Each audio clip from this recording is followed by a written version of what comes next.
Before I left Washington, I received many heartfelt letters and telegrams asking me to carry here a simple message, perhaps, but also one of the most important business of this summit.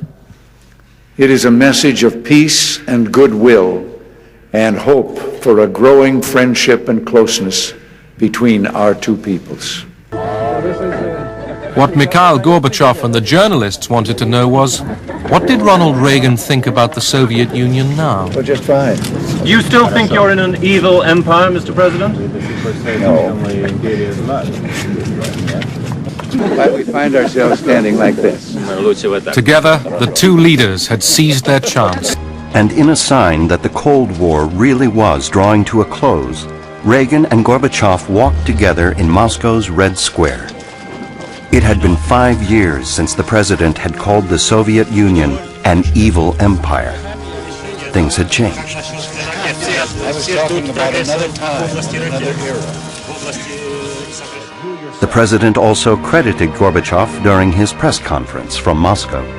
No, I think that a great deal of it is due to the General Secretary, who I have found different than previous Soviet leaders have been. The Cold War was settled by negotiation to the interests of both parties.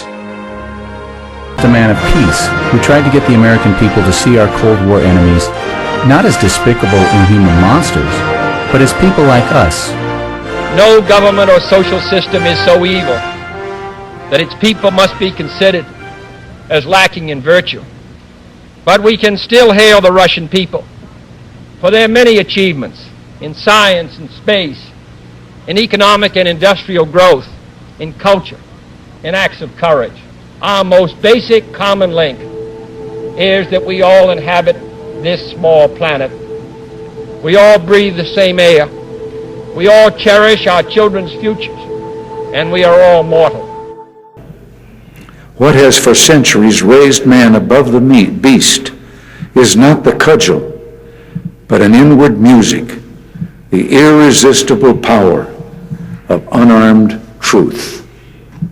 The irresistible power of unarmed truth.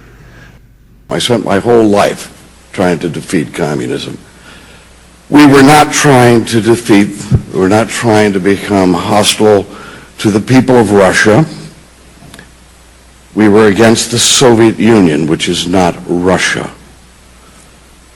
Now we have a situation in which there is obviously a distinct difference of national interests.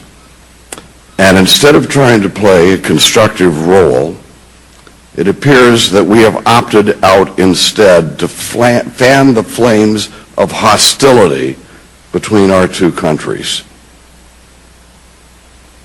There are many people who I worked with over the years who are stuck in the Cold War. They cannot sit by and understand that Russia has its national interests as we have our national interests, and try to find ways that we can work together in peace and friendship, understanding that we are two great powers that have national interest at stake. Russia and the United States should be best friends because we face the same ultimate enemies of a radical Islamic movement that would murder our own people, and yes, an emerging China that hasn't had one bit of reform at all. Yet we have placed Russia, it's sanction after sanction on Russia that has had dramatic reform, whose churches are full, yet we give China what? We give China technology, we give them subsidies, we give them recognition, and yet they murder religious believers even as we do, and we ignore that. The double standard that we have for Russia has been aimed at pushing them into a hostile relationship with us, and I oppose that whole concept. Thank you.